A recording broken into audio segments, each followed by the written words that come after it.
Sir director general. Sir आप sir मत बोलिए, रुपिन बोल लीजिए। सर बोलने में क्या जाता है? आपकी इच्छा, आप बड़े हैं। नहीं नहीं, बड़े की छोटे की बात नहीं है। बड़े तो इस समय आप हैं क्योंकि आप बैठे हुए हैं हॉट सीट पर। सर आप डायरेक्टर जनरल प्रिजन्स हैं। ये नाम सुनते ही सर हमको बहुत डर लगने लगा है। आप बताएंगे सर आपका कार्य क्या क्या होता है यहाँ? मैं director general of prisons Nagaland में हूँ। जी। पहले एक समय होता था जो आपकी मूवीज में भी आता था कि जेलर और जेल का स्टाफ जो है वो प्रिजनर्स की पिटाई करता था, जो क्रिमिनल्स उनकी पिटाई करता था। आज की डेट में प्रिजन्स का कॉन्सेप्ट बहुत चेंज हो चुका है। They are more of reformative institutions, जहाँ प्रिजनर्स को सुधार करके उनको सोसाइटी के साथ रीइंटीग्रेट करने पे ज़्यादा महत्व दिया जाता है। तो हमारे यहाँ नागालैंड में 13 प्रिजन्स हैं और आज की डेट में अधिकतर प्रिजन्स में जो है वो रिफॉर्म एक्टिविटीज़ बहुत ज़्यादा चलती हैं। जी जी। अगर आपको याद हो तो किरण बेदी जी का नाम इसमें बहुत जी, फेमस है। जी हाँ।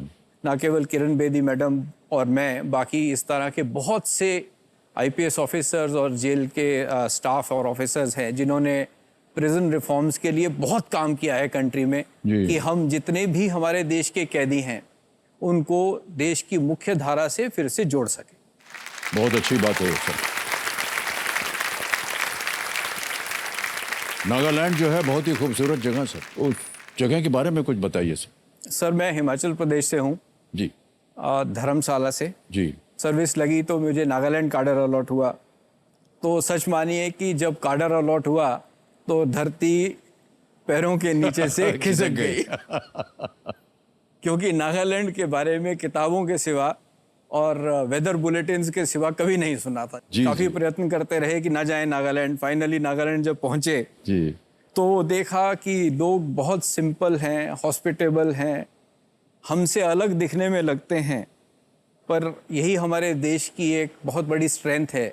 डाइवर्सिटी में ही हमारी यूनिटी है। जी जी बिल्कुल। हमें सबको एक्सेप्ट करना आना चाहिए। और एक जुकू वैली करके एक स्थान है जहाँ फोल्ड माउंटेन्स हैं। वो फोल्ड माउंटेन्स बहुत अच्छे हैं और मैं केबीसी के सौजन्य से इस माध्यम से सब लोगों को इनवाइट करना चाहता हूँ, न केवल ऑडियंस को और देश के अन्य वासियों को, बल्कि इवन फिल्म इंडस्ट्री को भी, कि जुकू वैली आइए, विजिट कीजिए और वहाँ शूटिंग कीजिए ताकि हमारे यहाँ भी एम्प्लॉयमेंट। वाह वाह, बहुत बहुत बहुत बहुत धन्यवाद आपका। बहुत सुंदर वर्णन दिया है आपने। सर मैं कुछ कहना चाहता हूँ। मैं नागालैंड रह के काम करके बहुत भावुक हो जाता हूँ। जी जी। जितना प्रेम मुझे नागालैंड में मिला है शायद किसी भी अन्य व्यक्ति को ना मिला हो, पर मैं चाहता हूँ कि हर भारतीय को नागा लोग ऐसे ही प्रेम दें, ऐसे ही प्रेम करें जैसे मुझे कर। वाह वाह, well done sir, well done. Thank you Nagaland. Thank you sir, thank you so much. ये बड़ा मुश्किल काम होता है सर, लोगों के हृदय को जीतना। और जिस तरह से लोगों ने अभी बयान दिया और बात की आपके बारे में, मैं समझता हूँ कि it's quite obvious for people to get emotional when they talk about Nagaland and they talk about the work that you have done. Well done sir, big hand to you. तो ये जो प्रिजन्स में रिफॉर्म वगैरह होते हैं, जैसे कि हमने देखा, ये शॉर्ट टर्म के लिए जो प्रिजन में होते हैं उनके लिए होता है, लॉन्ग टर्म के लिए तो शायद ये काम करते होंगे। सर हम दोनों तरह के कार्यक्रम चलाते हैं। जी जी जी। सर एक्सेप्ट जो ऑर्गेनाइज क्रिमिनल्स हैं और हैबिचुअल क्रिमिनल्स हैं, उनको छोड़ के अक्सर लोग जो गलती करते हैं वो एक बार गलती करके फंस जाते हैं। They are not criminals by nature. तो अक्सर फैमिलीज़ में ये होता है कि जब किसी जैसे अगर मेरी आपसे दुश्मनी है, मैंने आपको मार दिया, तो पूरी दुनिया तो मेरी दुश्मन नहीं है ना। हाँ। तो पूरी दुनिया के साथ दुश्मनी दिखाई जाती है और उस आदमी को जेल में रख लिया जाता है। अब उस व्यक्ति को जिसको जेल में रखा जा रहा है, अगर वही एक ब्रेडविनर है फैमिली में, तो उसका पूरा परिवार जो है वो सड़क पे आ जाता है।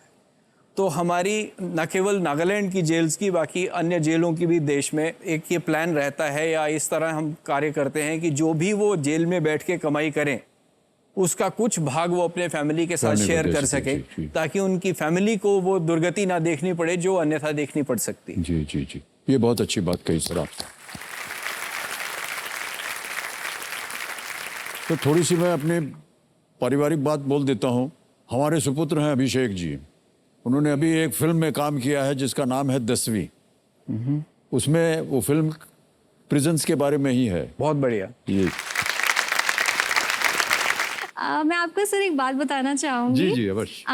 जब मैं कॉलेज में थी, पढ़ाई कर रही थी, तो आपका एक बंगला है जो प्रतीक्षा, उसके जस्ट सामने हमारा हॉस्टल था। तो मैं अरे प्रतीक्षा जी, के सामने जो हॉस्टल है उसमें जी, आप थी? जी जी। तो मैं और मेरी फ्रेंड्स सर इतनी कोशिश करते थे कि आपको कहीं से देख ले, हम वेट करते थे आपके घर के बाहर। और एक बार आपने सर हमें वेव आउट भी किया था, तो मुझे वो पल आज भी याद है और मैं विश्वास वेव आउट नहीं कर किया था सकती। ना? जी हाँ, चलिए बच गए। जी। बहुत बहुत धन्यवाद आपका। कंपेनियन के रूप में आप किसे लाए हैं अपने साथ समीक्षा? मेरे पिताजी आए सर मेरे। प्रणाम करता हूं आपको और आपका बहुत बहुत स्वागत हमारे कार्यक्रम में। आपका शुभ नाम? जी संजीव श्रीवास्तव। संजीव जी, बहुत बहुत स्वागत आपका। आपका आशीर्वाद बना रहे आपकी बेटी पर। एक सर, बार मैं ये- उनको आशीर्वाद दे दीजिए आप। सर मैं ये कहना चाहूँगा कि तुझ पर सदा रहा है बिटिया हमेशा नाज, तुझ पर सदा रहा है बिटिया हमेशा नाज, फिर आज वरण कर ले विजय श्री का ताज, दिखला दे कि बेटियां नहीं किसी से कम, दिखला दे कि बेटियां नहीं किसी से कम, कि छूले आसमां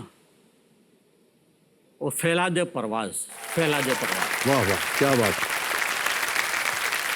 क्या कीजिएगा इस धनराशि का?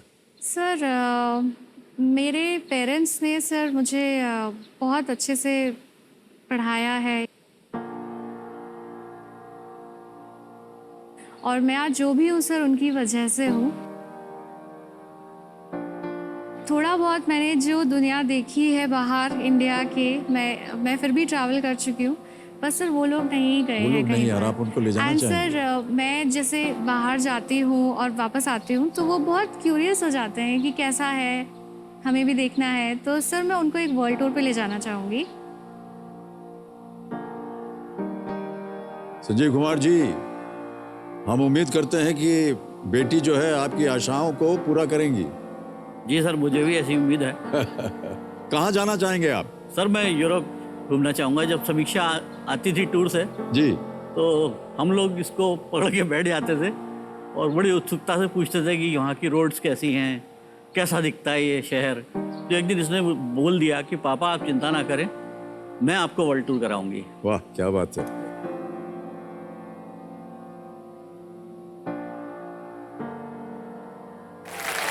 आपकी मनोकामनाएं पूरी हो और समीक्षा जी आपकी भी। Thank you. ऑलराइट। और